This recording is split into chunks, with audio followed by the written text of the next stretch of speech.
আমি শৃঙ্খলাবদ্ধ সৈনিক, আমি শৃঙ্খলবদ্ধ সৈনিক নই। শীর্ষতম নেতা আমার হাতের মধ্যে দিয়ে হাত জড়িয়ে নিয়ে হেসে আমার সঙ্গে গল্প করছেন।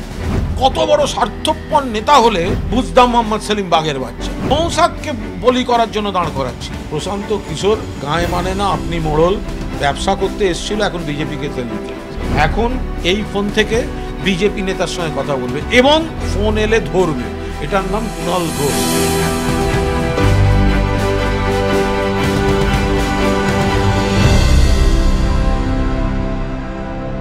পৃথিবীর সর্ববৃহৎ গণতন্ত্রের সবচেয়ে বড় নির্বাচন। সারা দেশ এই মুহূর্তে ভোটের গণগণে আছে, তেতে রয়েছে। একদিকে প্রাকৃতিক উত্তাপ, অন্যদিকে রাজনৈতিক। এই মুহূর্তে যারা নির্বাচনে প্রার্থী হিসেবে প্রতিদ্বন্দ্বিতা করছেন তাদের নিয়ে তো সারাক্ষণ খবর হচ্ছেই, কিন্তু মুষ্টিমেয় কিছু মানুষ যারা সরাসরি প্রার্থী হিসেবে এই নির্বাচনে লড়াই না করলেও ভীষণভাবে প্রাসঙ্গিক এবং তাৎপর্যপূর্ণ ভূমিকা পালন করছেন। আজ তেমনই একজন মানুষের সঙ্গে আমরা সাক্ষাৎকারে রয়েছি টিভি9 বাংলা ডিজিটালের ইলেকশন স্পেশালে। তিনি নিজেকে সর্বদাই সৈনিক হিসেবে পরিচয় দেন। আপনারা বুঝতেই পাচ্ছেন আমরা কার সঙ্গে কথা বলছি। আমরা কথা বলছি শ্রী কুণাল ঘোষ মহাশয়ের সঙ্গে। কুণালদা, টিভি9 বাংলা ডিজিটালে আপনাকে স্বাগত। নমস্কার। টিভি9 বাংলা ডিজিটালের সমস্ত সাংবাদিক, অসাংবাদিক কর্মী এবং দর্শকদের আন্তরিক শুভেচ্ছা। সচরাচর অসাংবাদিক কর্মীদের কথা শোনা যায় না, সাংবাদিক কুণাল ঘোষ বলেই এটা শোনা যায়। ক্যামেরার পিছনে যারা আছেন তাদের কথা চট করে কেউ বলেন না, বলার জন্য আপনাকে বিশেষভাবে ধন্যবাদ। কুণালদা, প্রথমেই যেটা জানতে চাই, আছেন কেমন? ঠিক আছে, ভালো। একটু কাজের চাপ বেড়েছে এখন, যেহেতু ভোটটা এসে গেছে কাছাকাছি, প্রসেস শুরু হয়ে গেছে পুরো দস্তুর, ফলে একটা চলছে। এই মুহূর্তে ব্যস্ততা তো তুঙ্গে নিশ্চয়ই। হ্যাঁ, ব্যস্ততা তুঙ্গে। সম্পাদকের কাজ, রাজনৈতিক কাজ, সব মিলিয়ে আমার সব নানা রকম মেলানো মেশানো ব্যাপার। তো একদিকে হচ্ছে পুরোদস্তুর তৃণমূল কংগ্রেসের একজন সৈনিক হিসেবে রাজনীতির কাজ, দল যেটুকু যা দায়িত্ব দেয় সেগুলো পালন করা। সেটা কখনো কলকাতায় বসে হয়, কখনো হঠাৎ হঠাৎ জেলায় বা কোনো ঘটনা ইত্যাদি সব ব্যাপার থাকে। পাশাপাশি আমি সাংবাদিকতাটা পুরোদস্তুর করি, ফলে আমি সংশ্লিষ্ট সেই চাকরি, সহকর্মীদের সঙ্গে সেই কাগজ তৈরি করা বা আনুষঙ্গিক যে বিষয়গুলো, ফলে সব মিলিয়ে তার সঙ্গে কিছু আমার সোশ্যাল কমিটমেন্ট আছে, অ্যাটাচমেন্ট আছে, সেগুলোকে একটু। এই যে আমি আপনাকে পরিচয় দিতে গিয়েও বললাম, আপনিও দেখলাম সেই শব্দটাই ব্যবহার করলেন, কারণ শব্দটা তো আপনারই তৈরি করা। নিজেকে সৈনিক বলেন, মমতা বন্দ্যোপাধ্যায়ের নেতৃত্ব শব্দটা বলেন। নেতৃত্ব শব্দটা যদিও খুব পরিচিত। অভিষেক বন্দ্যোপাধ্যায়ের সেনাপতিত্ব শব্দটা বলেন। আমরা দিব্যি মনে করতে পারি যে কিছুকাল আগে থেকে যখন আপনি দ্বিতীয় ফেজে তৃণমূল কংগ্রেসে খুব সক্রিয় হয়ে উঠলেন, তারপর থেকে এই শব্দগুলো আপনি ব্যবহার করার পর থেকে এখন বিভিন্ন এলাকায় যেখানেই তৃণমূল কংগ্রেসের কোনো আঞ্চলিক স্তরের অনুষ্ঠান হয়, এই নেতৃত্ব, সেনাপতিত্ব, নিজেকে কর্মী হিসেবে, যোদ্ধা হিসেবে, সৈনিক হিসেবে বলা, এই শব্দগুলো বারবার ফিরে ফিরে আসে। বেশ সফল মনে হয় না? আপনি তো মূলত শব্দ নিয়েই কাজ করেছেন সারা জীবন।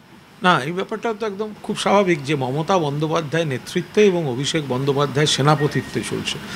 কিছুদিন আগে শিয়ালদায় একটা মিটিং করছিলাম, সুদীপ বন্দ্যোপাধ্যায় বক্তৃতা করতে গিয়ে বললেন যে এইটা কুণালের এই শব্দবন্ধটাই আমিও ব্যবহার করব। সবাই সেটাই মোটামুটি এখন এটা একটা দাঁড়িয়ে গেছে, মান্যতা পেয়েছে। হ্যাঁ, মমতা বন্দ্যোপাধ্যায়ের নেতৃত্বে, অভিষেক বন্দ্যোপাধ্যায়ের সেনাপতিত্বে তৃণমূল কংগ্রেসের পরিবার লড়বে। অভিষেক নিজেই সেনাপতিত্বে ফ্রেজটার আপনার এই কয়েনেজটাকে কেমন ভাবে নেন? না, আমার সঙ্গে আলাদা করে এই নিয়ে কোনো কথা হয়। বোঝেন তো, আপনি তোর সঙ্গে থাকেন, না না না, ও তো সেনাপতি বটেই। তো তৃণমূল কংগ্রেসের সেনাপতি, সর্বভারতীয় সাধারণ সম্পাদক, ওটা তো সাংগঠনিক পদ, কিন্তু সেনাপতি যে এবং সামনে দাঁড়িয়ে এত বড় নেতৃত্বে একটা লিডারশিপ দিচ্ছে, এত বড় যুদ্ধে, মাথার উপর তো মমতা বন্দ্যোপাধ্যায় তো রয়েছে। অবশ্যই। কুণালদা, এবার একটা জাস্ট অন্য প্রসঙ্গে আসি। জাস্ট কয়েকদিন আগেই একটা ঘটনা ঘটেছে, আমি সেই ঘটনাটাতে আসছি। তার আগে একটু অন্যভাবে বিষয়টা বলি। সেটা হচ্ছে বিখ্যাত অভিনেতা অর্ধেন্দু শেখর মুস্তাফি, তিনি এক ব্রিটিশ স্বৈরচারী এক ব্যক্তির চরিত্রে অভিনয় করছেন মঞ্চে দাঁড়িয়ে। তার অভিনয় দেখে এতটাই কুপিত হলেন দর্শক আসনে বসা বিদ্যাসাগর মহাশয়, তার পায়ে জুতোটি ছুঁড়ে মারলেন। অর্ধেন্দু শেখর মুস্তাফি সেই জুতোটি নিয়ে মাথায় প্রণাম করে বললেন যে আমার অভিনয় জীবনের শ্রেষ্ঠ পুরস্কার এটি। কাট টু সাম্প্রতিককালে একটি বিতর্ক সভায় কুণাল ঘোষ উপস্থিত হয়েছেন তার দল তৃণমূল কংগ্রেসের প্রতিনিধিত্ব করার জন্য। খুব প্রত্যাশিতভাবেই কুণাল ঘোষ তার মতন করে তার দলকে ডিফেন্ড করছেন। কুণাল ঘোষ যেসব কথা বলছেন সেসব কথা শুনে কিছু মানুষ রেড়ে করে ওঠে, তারা প্রতিক্রিয়া ব্যক্ত করে এবং সেই নিয়ে কুণাল ঘোষও সমাজ মাধ্যমে তার প্রতিক্রিয়া ব্যক্ত করেন এবং তাৎক্ষণিকভাবে ওখানেও করেন। কি মনে হয় যে তাদের এই অডিয়েন্সের এই প্রতিক্রিয়া আসলে দলের প্রতিনিধিত্বকারী কুণাল ঘোষের শ্রেষ্ঠ সম্মাননা, শ্রেষ্ঠ সার্টিফিকেট?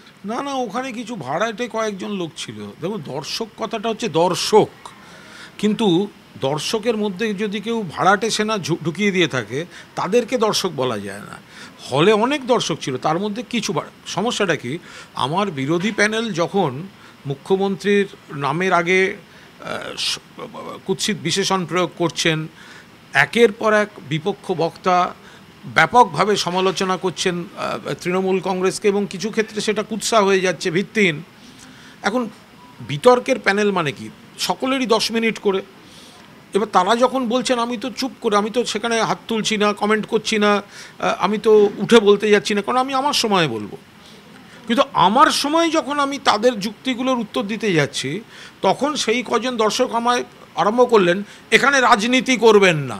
আরে না, আমি পার্টিকুলারলি ওই বিতর্ক সভাটার জন্য প্রশ্নটা করিনি। আমি সার্বিকভাবে প্রশ্নটা এইভাবে আপনার কাছে রাখতে চেয়েছিলাম, যখনই যে কোনো বিতর্ক সভায়, সেটা টেলিভিশনে বা বাইরে, আপনার প্রতিক্রিয়া শুনে যখন আপনার বিরোধী দিকে যারা রয়েছেন তারা যখন খুব তীব্র প্রতিক্রিয়া ব্যক্ত করে, তখন কি মনে হয় যে মুখপাত্র হিসেবে আপনি একদম সঠিকভাবে আপনার দায়িত্বটা পালন করছেন? আমার কাজ হচ্ছে আমি এমনভাবে আমার দলের তরফে বক্তব্য রাখবো যারা আমার দলের, আমার সহকর্মী, গ্রামে গ্রামে বুথে বুথে যারা পোস্টার মারেন, দেয়াল লেখেন, তারা উজ্জীবিত হবেন, যুক্তি পাবেন। সাধারণ মানুষ যারা হয়তো ভোট দেন, তারা আমার দলের পক্ষে কেন ভোট দেবেন ভাবতে শুরু করবেন। আর যারা আমার কট্টর বিরোধী, তাদের গা চিড়বিড় করে জ্বলবে। এই সব জিনিসগুলো কি হয়? এইটা যদি না হয় না, আপনি কি ফিডব্যাক পান? হ্যাঁ, হয় হয় হয়। আর এইটা যদি না হয় তাহলে আমি বক্তা কিসের? আমার বক্তব্য যদি আমার দলের সহকর্মীদের উজ্জীবিত করতে না পারে, আমার বক্তব্য যদি আপাত নিরপেক্ষদের আমার দলের পক্ষে ভাবতে বাধ্য না করে, আর আমার বক্তব্যে যদি আমার প্রতিপক্ষরা চিৎকার করে না ওঠে, তাহলে আমি কিসের বক্তা? আচ্ছা কুণালদা, আপনি দলের হয়ে কথা বলার কথা বলছেন, দলের মুখপাত্রের কথা বলছেন। আমার মনে হয় যে মুখপাত্র হিসেবে আপনি অনেকগুলো ব্যাপারে একদম ট্রেন্ড সেটার। মানে যেরকম ধরুন, আপনি দলের মুখপাত্র, সাধারণত আমরা দেখতে অভ্যস্ত মুখপাত্ররা যে কোনো পরিস্থিতিতে দলকে ডিফেন্ড করে, আপনিও সাধ্যমতন করেন। করতে করতে কখনো কখনো আপনি আবার বলেন যে এটা আমি ব্যক্তিগতভাবে কুণাল ঘোষ হিসেবে বলছি, অমুক নেতা যিনি আমার দলের মন্ত্রিসভারও সদস্য ছিলেন, তিনি একটা দুর্নীতির অভিযোগে এই মুহূর্তে এজেন্সির আন্ডারে রয়েছেন, এজেন্সির হেফাজতে রয়েছেন। এই বিষয়ে আপনি আবার এমন কিছু কথা বলেন যা হয়তো সেই মুহূর্তে দলগত কথা নয়, ওই মুহূর্তে আপনিই ঠিক করে নেন, আপনি আর মুখপাত্র নয়, আপনি আপনার বিবেকের কথা বলছেন। এই বিষয়টাকে আপনার কীরকম মনে হয়? এটা কি ঠিক? এর আগে আমরা কখনো দেখিনি। কিন্তু এখানে দুটো বিষয় আছে। এক হচ্ছে, আমি দলের কোনো দায়িত্বে থাকলে দলের ভালো আমি এনজয় করব, আর সামান্য ভুলভ্রান্তি হলে আমি সঙ্গে সঙ্গে বিবেকের ভূমিকায় চলে যাব নিজে ভালো সাজতে, এটা আমি বিশ্বাস করি না। কিছু ক্ষেত্রে বলতে হয়, বলাটা দরকার হয়ে যায়, পার্টির মধ্যেই বলা হয়, কোনো কোনো ক্ষেত্রে ছিটকে বেরিয়ে যায়, সেগুলো নিয়ে আমি আলোচনা করছি না। কিন্তু আমি দ্বিতীয়টা বলছি, অনেক সময় মানুষ একটা এক্সপেক্ট করেন যে দলের মধ্যে থেকেও একটা আওয়াজ উঠুক। হয়তো দলের 90-99টা কাজ ভালো লেগেছে, একটা কাজ দলের ভালো হয়নি, সেটা মানুষ বুঝতে পারছেন হয়নি, মানুষ বিরক্ত হচ্ছেন। সেই সময় আমি মুখপাত্র হিসেবে যদি জোর করে তার বিরক্তিটাকে কন্ট্রাডিক্ট করতে যাই, তাহলে কিন্তু আমার দলের উপকার হবে না। বরং তাকে যদি এই ফিলিংটা দিতে পারি, দেখুন আমরাও অনেকে এই এক কথাই মনে করছি, এবং দল এটা আমরা আমাদের নেতৃত্বের চিন্তাভাবনায় আমরা এটা সংশোধন করে নিতে চাই, এটা ভুল হচ্ছে, এটায় সাধারণ লোকেরও আমাদের দলের পক্ষে বিশ্বাসযোগ্যতা বা গ্রহণযোগ্যতাটা বাড়ে, ফলে সেটা আমি খেয়াল রাখি। ঠিক, কিন্তু আবার দল মানে সেখানে তো একটা শৃঙ্খলা পরায়ণতার বিষয়ও আসে। মানে আপনার দলের রাজ্য সম্পাদক তিনি রাজ্য সভাপতি মার্জনা করবেন, তিনি যখন কোনো একটা মন্তব্য করেন বা তিনি যখন আপনাকে একখানা চিঠি পাঠান, কারণ দর্শানোর চিঠি, আপনি তখন বলেন যে হ্যাঁ প্রেমপত্র পেয়েছি, এখনও পড়ার সময় হয়নি, পরে দেখব। এ তো একটা আপাত উপেক্ষা। এটাকে আপনি কিভাবে বলবেন? আপনি তো অনুগত সৈনিক। আরে আমার দলের রাজ্য সভাপতির সঙ্গে আমার বহু যুগের সম্পর্ক, এবং তিনি বহু যুগের সম্পর্ক বলে আপনি তাকে অন ক্যামেরা আপনি উপেক্ষা করবেন? আমি কেন উপেক্ষা করব? আমাকে চিঠি দেওয়া হয়েছে সেটাও যেমন ঠিক। যখন আমি সাংবাদিকরা আমায় জিজ্ঞাসা করেছিলেন তখন অবধি আমি সেটা পড়ে উঠতে পারিনি, সেটাও ঠিক। আমি পড়েছি, পড়ে আমার উত্তরও পাঠিয়ে দিয়েছি। ফলে আমি শৃঙ্খলাবদ্ধ অনুগত সৈনিকের মতো যা করার করেছি। আমি শুধু এইটুকু যে আমি শৃঙ্খলাবদ্ধ সৈনিক, আমি শৃঙ্খলবদ্ধ সৈনিক নই। খুব ভালো বললেন, শৃঙ্খলবদ্ধ নই। কিন্তু গুরালদা, যারা একদম আপনার দল করেন না, বাইরে থেকে গোটা বিষয়টাকে দেখে, তাদের কিন্তু অনেকেরই এই দল বদলের রাজনীতির মরশুমে মনে হয় আপনি যখনই বিভিন্ন ইস্যুতে একটু বেসুরো গান, আপনার সঙ্গে কি তাহলে তলে তলে বিজেপির কোনো সম্পর্ক তৈরি হচ্ছে? এই প্রসঙ্গটা আরও বেশি হাওয়া পেয়েছে, আরও বেশি গতি পেয়েছে সম্প্রতি উত্তর কলকাতা জেলা বিজেপির সভাপতির কিছু মন্তব্যে, যা কিনা আপনার মন্তব্যেরই প্রতিক্রিয়াবশত এসেছে। আপনি কি সত্যি সত্যি বিজেপিতে যাওয়ার চেষ্টা অতীতে করেছেন, খুব একটা সুবিধাতে পাননি? দেখো, এটা মানে সবাই জানে বিজেপিরও। আমার মনে হয় এর উত্তরটা সবথেকে ভালো দিলীপ ঘোষ দিতে পারবেন। কীরকম? কারণ হচ্ছে ওনার সঙ্গে আমার যে একটা বন্ধুত্বপূর্ণ সম্পর্ক, তার মানে প্রাথমিক শর্তই প্রায় ছিল যে আমি বলছিলাম দিলীপদা আমি কিন্তু কখনো বিজেপিতে যাব না, আর দিলীপদা বলেছিলেন আমিও এই প্রসঙ্গ তুলব না। তমগ্ন তো ফ্ল্যাটের নাম্বার বলে দিচ্ছেন, সাউথ দিল্লির কোন ফ্ল্যাটে আপনি গিয়েছিলেন? তো বাচ্চা ছেলে দুদিন আগে সবে বিজেপিতে গেছে, ফলে ও জানেই না ঘটনা কি, কারা কি। ওর এটা জানা উচিত যে যখন আমি বন্দি, যখন আমার সঙ্গে দলের ঝগড়া, তখনও আমি প্রতি মাসে দলকে চাঁদা দিয়েছি। তো আপনি আগেও বলেছেন। আমি তারপর দল ছাড়বো কেন? যখন আমি জামিন পেলাম, এই বিজেপি আমাকে টেলিফোন অ্যাডভাইসারি কমিটির চেয়ারম্যান করলো, বিএসএনএল থেকে। হ্যাঁ, আমি করলো। তো আমি সবিনয়ে সেটা প্রত্যাখ্যান করলাম, কারণ একটা ভুল মেসেজ যেত। পরবর্তীকালে বিজেপির একাধিক নেতা নেত্রী তারা আমার বাড়িতে এসছেন, আমাকে বুঝিয়েছেন যেতে, আমার পাড়ার বন্ধুদের বুঝিয়েছেন যে দাদাকে বলো আমাদের সঙ্গে চলে আসতে, ইত্যাদি ইত্যাদি। আমি সাংবাদিকতা করার সূত্রে সিপিএম, কংগ্রেস, বিজেপি, আমার দল তো বটেই, এসইউসি, অন্যান্য দলও, তাদের শীর্ষ নেতৃত্বের সঙ্গে আমার রুটিন আলাপের বাইরেও ব্যক্তিগত স্তরের আলাপ, এবং কিছু ক্ষেত্রে আজও সেটা আছে। ফলে আমার বাড়িতে বিজেপি বা সিপিএমের নেতারা এসেছেন, আবার আমি তাদের বাড়িতে গিয়েছি বা তাদের সঙ্গে দেখা হয়েছে কোথাও, এগুলো একদম নতুন নয়। এগুলো না একেবারে নব্য হুজুগে রাজনীতি করার লোকেরা না এটা বুঝতেই পারবে না। এর সঙ্গে দিল্লি, কলকাতা এগুলোর কোথাও কোনো সম্পর্ক নেই। তাও তো যে আমাকে দেখিয়েছিল, যে আমাকে বলছে, ও এতটাই ছোট যে ও তো সেই ছবিটাও দেখেনি যে ওদের দলের শীর্ষতম নেতা, শীর্ষতম, আই রিপিট, শীর্ষতম নেতা আমার হাতের মধ্যে দিয়ে হাত জড়িয়ে নিয়ে হেসে আমার সঙ্গে গল্প করছেন।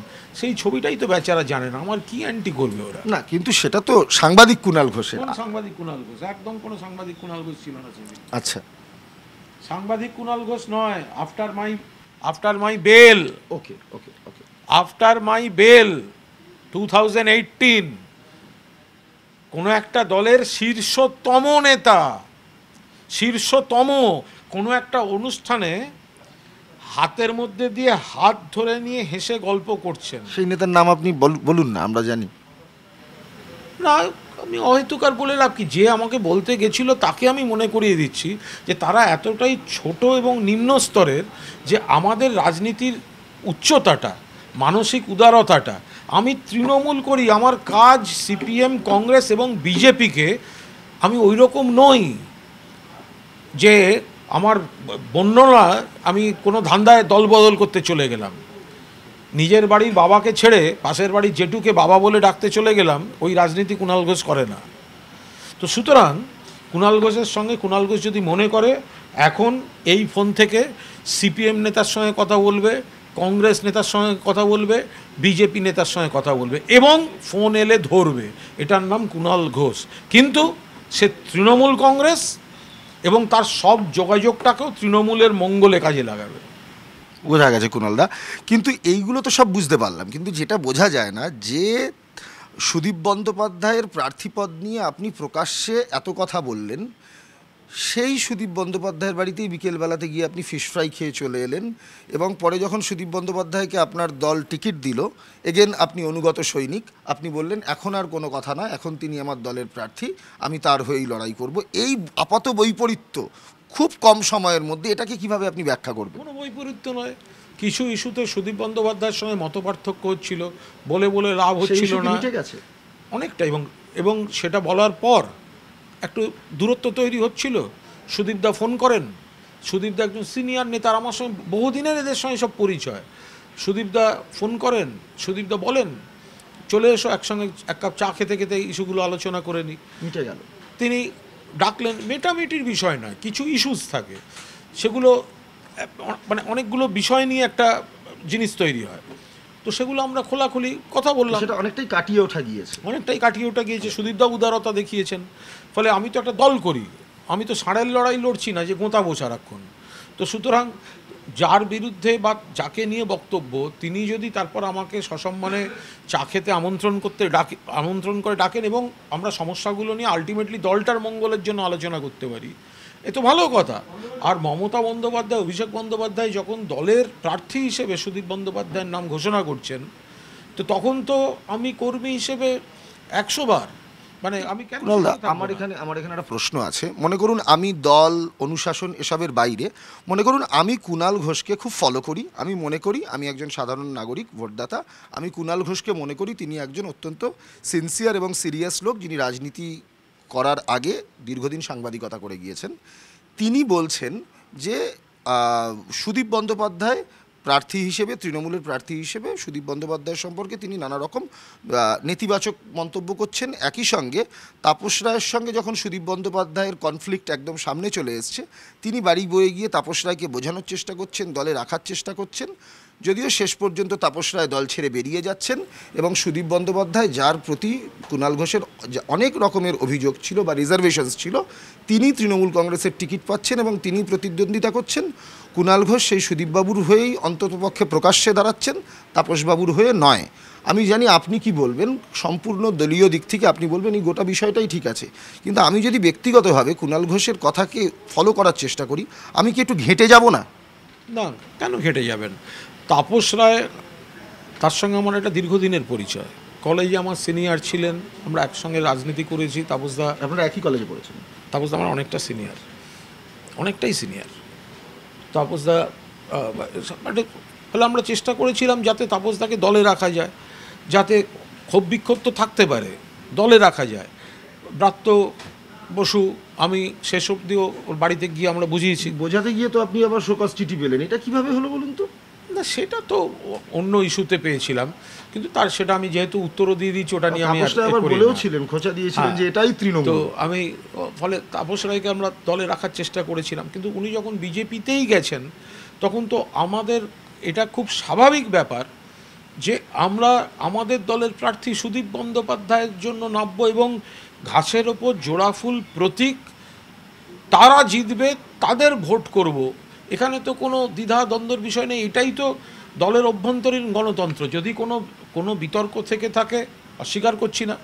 আবার সুদীপদার সঙ্গে আমার এতদিনের এত পুরনো সম্পর্ক যে এরম ছোটোখাটো যদি কোনো মতপার্থক্য বা কিছু হয়ও, আবার সামনাসামনি, এই তো আমি পরশু দিন বোধহয় সুদীপদার ইফতারে, সুদীপদার তার আগের দিনই বললেন অবশ্যই কিন্তু ইফতারে যেন আসবে, ঠিক টাইম মতো চলে আসবে। আমি গেলাম, আমরা একসঙ্গে গল্প গুজব, খাওয়া দাওয়া হলো, তো একসঙ্গে ছিলাম, কোনো অসুবিধা নেই। আর একটা জিনিস জেনে রেখে দাও, সুদীপদা একটা সময় দলের বাইরে গেছিলেন। তো এরপর 2009 লোকসভা ভোটের আগে সুদীপদার যে ফিরে আসার পর্ব, তাতে আপনার একটা ভূমিকা ছিল। তাতে কিন্তু আমি একটা বড় কাঠবিড়ালির ভূমিকা পালন করেছিলাম। মমতা বন্দ্যোপাধ্যায় দিল্লিতে ছিলেন, আমি তাকে বলি যে এই সিটটা এবার জিততে হবে, ফলে সুদীপদা ফিরে আসলে ভালো। কিন্তু দূরত্বটা একটু ছিল। আমি ফোনে সুদীপদাকে মমতাদির সঙ্গে কথা বলাই, তারপর সুদীপদা তার পরের দিন রাতের ফ্লাইটে দিল্লি আসেন, রাতে খাবার টেবিলে আবার মধুরেণ সমাপয়েত। তো সুদীপ বন্দ্যোপাধ্যায়কে দ্বিতীয়বার আমি ছোট ভাই হিসেবে আবাহন করে এনে যাকে করেছি, ফলে নির্বাচনী ময়দান এখন এসে গেছে, এখান থেকে তো পিছু হটার কোনো জায়গা নেই। সুদীপ বন্দ্যোপাধ্যায়কে বিপুল ভোটে জেতাতে হবে। এবার উত্তর কলকাতায় বিজেপির কজন প্রার্থী? আগে আপনি বলেছিলেন 2জন প্রার্থী লড়বে, এবারে বিজেপির কজন প্রার্থী এখন লড়ছে আপাতত উত্তর কলকাতায়? তাপস রায় লড়ছেন। শুধু একজনই লড়ছে তো? একজনই লড়ছেন, আপনি তাপস রায়। confident? তাপস রায় লড়ছেন এবং সুদীপ বন্দ্যোপাধ্যায়কে জেতানোর জন্য গোটা তৃণমূল পরিবার একজোট হয়ে লড়বে। সাংবাদিক কুণাল ঘোষের কাছে প্রশ্ন। প্রশান্ত কিশোর আপনার দলকে রাজনৈতিক পরামর্শ দিয়েছিলেন ইত্যাদি গত বিধানসভা নির্বাচনে। তিনি সংবাদ সংস্থা পিটিআইকে দেওয়া একটা দীর্ঘ সাক্ষাৎকারে বলেছেন, দক্ষিণ এবং পূর্ব ভারতে বিজেপি যথেষ্ট ভালো ফলাফল করবে গতবারের তুলনায়, এবং পশ্চিমবঙ্গের মতন রাজ্যে বিজেপি সম্ভবত সর্বোচ্চ আসন লাভ করবে কোনো একটি রাজনৈতিক দল হিসেবে। কি বলবেন? চোখে আঙুল দাদা বলে একটা আগে সব ওই সব রেকর্ড বেরোতো, ক্যাসেট বেরোতো না, ওই মানে নানা রকম একটি নাটকও আছে। না, ওটা অরিজিনালি চিন্ময় রায়। আচ্ছা, চিন্ময় রায় এটা একটা ওই কমেডির চরিত্র, কৌতুক অভিনেতা, একটা কমেডি চরিত্র, চোখে আঙুল দাদা। এর এটা ভুল, ওই স্ক্রুটা টাইট করা উচিত, এইটা ঢিলা করা উচিত, সেটাই কাজ। উনি তো পরামর্শ দেন। আমার বক্তব্য সেইটাতেই সীমাবদ্ধ থাকলেই ভুলভাল কথাগুলো বলতেন না। ওনার এখন নিজের নেতা হওয়ার রাজনৈতিক উচ্চাসা জাগলো, ফলে উনি এখন দল করে গেলেন, হালে পানি পাচ্ছেন না, বিজেপিকে পুজো দিতে হবে, সেই রাজনীতির সমীকরণে উনি বিজেপিকে তেল দিয়ে কথা বলছেন। উনি যদি সত্যি ভোট কুশলী থাকতেন তাহলে এত বড় ভুল কথা বলতেন। 2021 সালেই তো উনি হিসাব মেলাতে পারেননি। উনি বলেছিলেন 186 না কত একটা, আমরা বলেছিলাম 100 পেরোবে না বিজেপি। না, 100 পেরোবে নাটা সেটা আলাদা, সে তো সবাই বলছিল, আমাদের বলার মানে ওনার বলার দরকার হয়নি। আমরা উল্টে বলে দিয়েছিলাম তৃণমূল 200-র উপর, এমনকি 220 ক্রস করে যেতে পারে। ফলে এগুলোর জন্য ভোট কুশলী হওয়া দরকার হচ্ছে না, রাজনীতি সচেতন। ধরো তুমি আমার থেকে অনেক ছোট, তুমি সাংবাদিকতা করতে করতে তোমার ইন্দ্রিয় শক্তিগুলো যখন প্রখর হয়ে উঠবে, নিশ্চয়ই এখনও প্রখর, আরও অভিজ্ঞতা যখন আসবে, তুমি ভোটের আগে গ্রামে গঞ্জে মাঠে ঘাটে ঘুরলে তোমার এসব ভোট কুশলী লাগবে না। শুধু একটু হোমওয়ার্ক করতে হবে, সেই ইস্যুটা কি, মানে জনবসতির চেহারাটা কীরকম, ইস্যু কী আছে, কোন সরকারের কি আছে, তুমি একটা হিসাব তুমি ওখানে করে নিতে পারবে।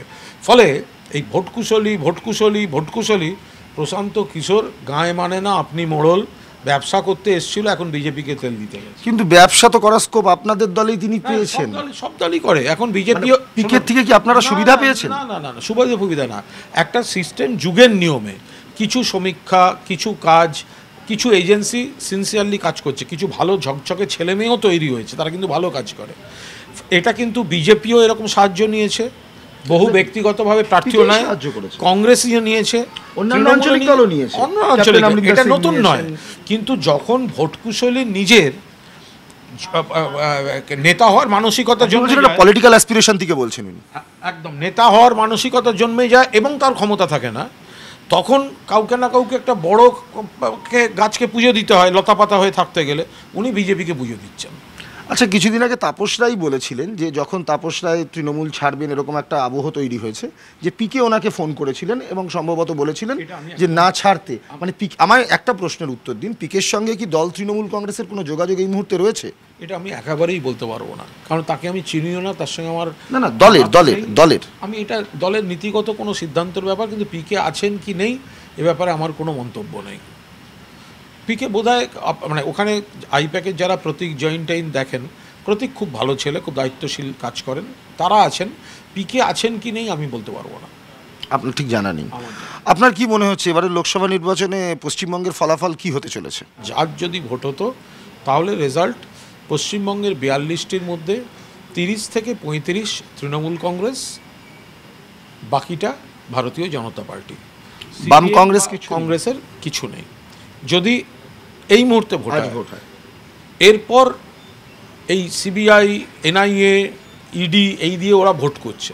ওরা বুঝে গেছে যতবার নেতাদের হ্যারাস করেছে তত বেশি ভোট তৃণমূল পেয়েছে।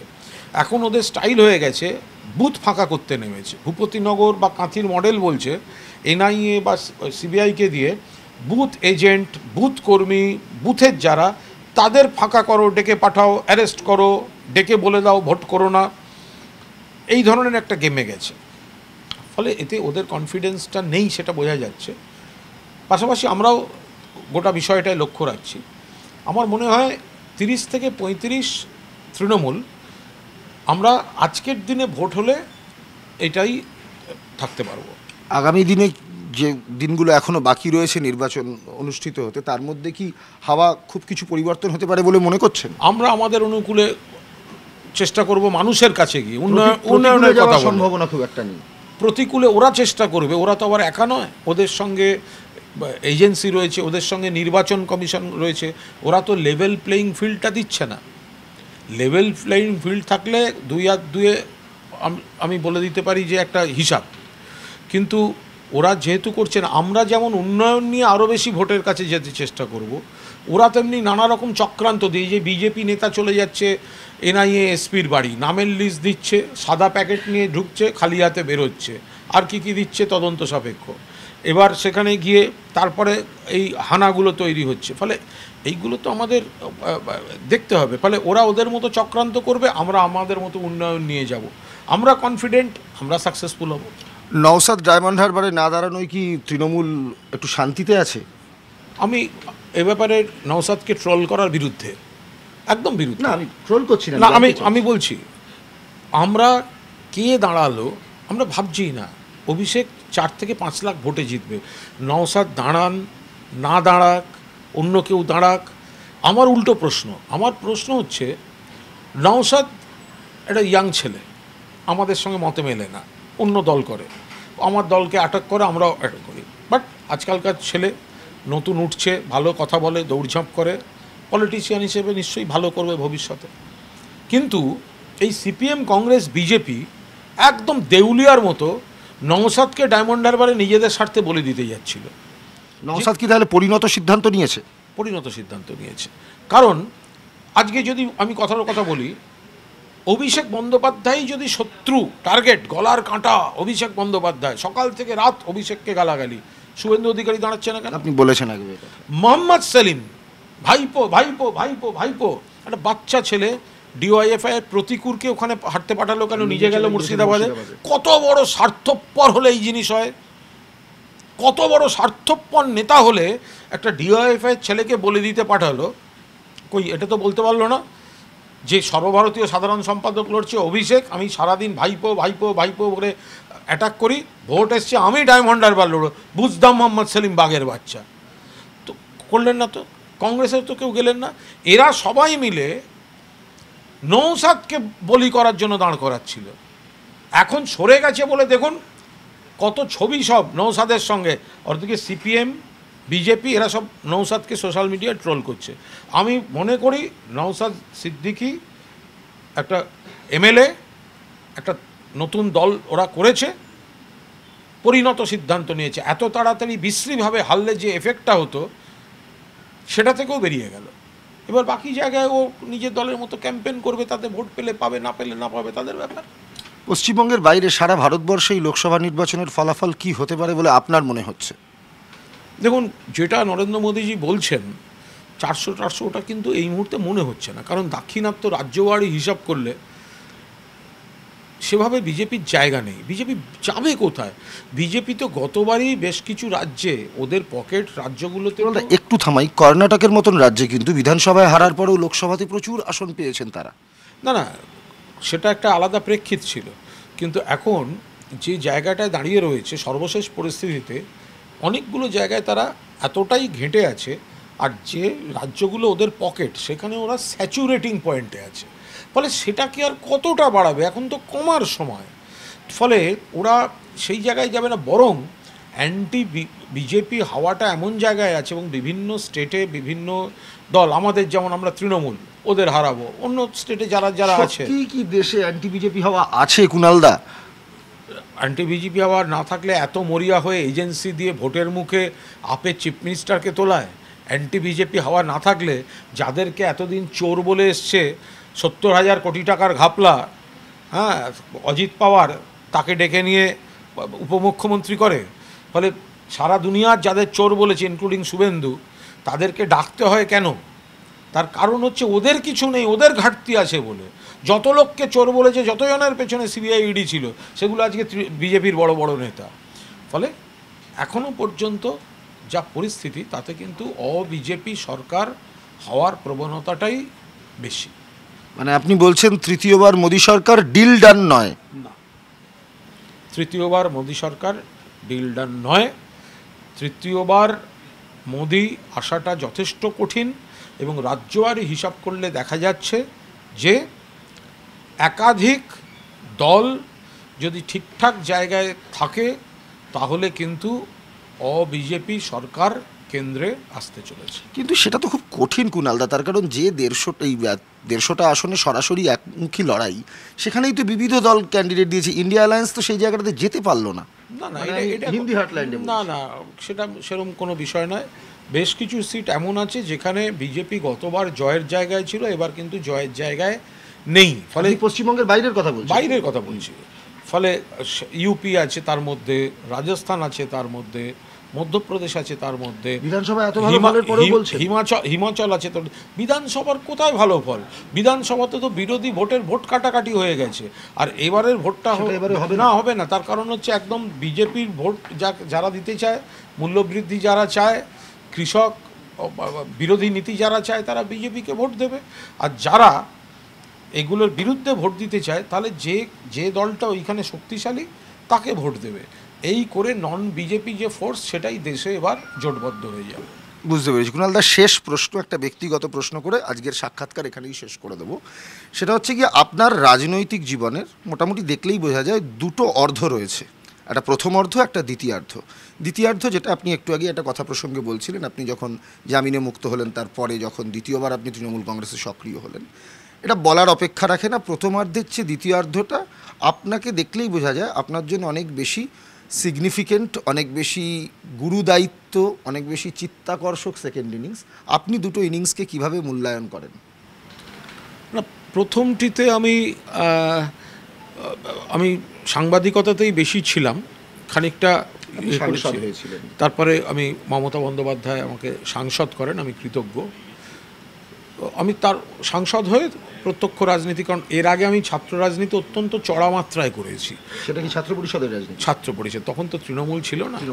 মানে সব কাগজের লিড ছবি আমার ছিল, লালবাজারে পুলিশ কমিশনের ঘরে আচমকা ঢুকে পড়ে বিক্ষোভ, কারণ আমাদের পুলিশের গুলিতে আমাদের একজন ছাত্র পরিষদ কর্মী মারা গেছিলেন সেই সময়, ইত্যাদি ইত্যাদি। সেগুলো সব আলাদা পার্ট। তারপরে পুরোদস্তুর সাংবাদিকতা, তারপরে মমতা বন্দ্যোপাধ্যায় আমায় সাংসদ করেন, আমি আবার প্রত্যক্ষ রাজনীতি শুরু করি, তারপরে বিরতি। এইবারে মমতা বন্দ্যোপাধ্যায় এবং অভিষেক বন্দ্যোপাধ্যায় আমার উপর যে আস্থা রেখেছেন, যতটা স্পেস দিচ্ছেন, এবং আমি যেগুলো পারি সেগুলো খানিকটা করে দেখানোর যতটা সুযোগ দিচ্ছেন, তাতে আর পাশাপাশি আমার এই সাংবাদিকতাটার প্রতি একটা অসম্ভব ভালোবাসা রয়েছে। ফলে এটা ছাড়া আমি, সেটা বোঝা যায় আপনার সাংবাদিক, এটা আমি অসম্পূর্ণ। আমার একটা লেখালেখির জগৎ, কাগজ করার জগৎ, ডিজিটাল মিডিয়া, এইসব আমার একটা জগৎ আছে।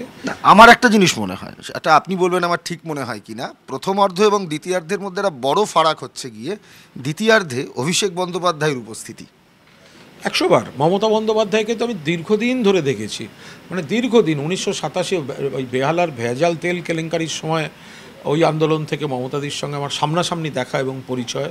1993 সালের 21শে জুলাই গুলি চলার পর, মমতা বন্দ্যোপাধ্যায়কে হত্যার চেষ্টার পর, ব্রেবন রোডের পর, পুলিশের গাড়ি থেকে আমার গাড়িতে, তখন আমি আজকাল কাগজে, আমার গাড়িতে তুলে নিয়ে আমি তারপরে হসপিটালে ভর্তি করাতে নিয়ে গেছিলাম। তো পরে আমি দীর্ঘদিন ধরে তো আমার মমতাদির সঙ্গে, মানে এটা একটা মানে মানে বাড়ির লোকের মতো সম্পর্ক হয়ে গেছিল। অভিষেককে তো বোধহয় আপনি জন্মাতে প্রায় দেখেছেন?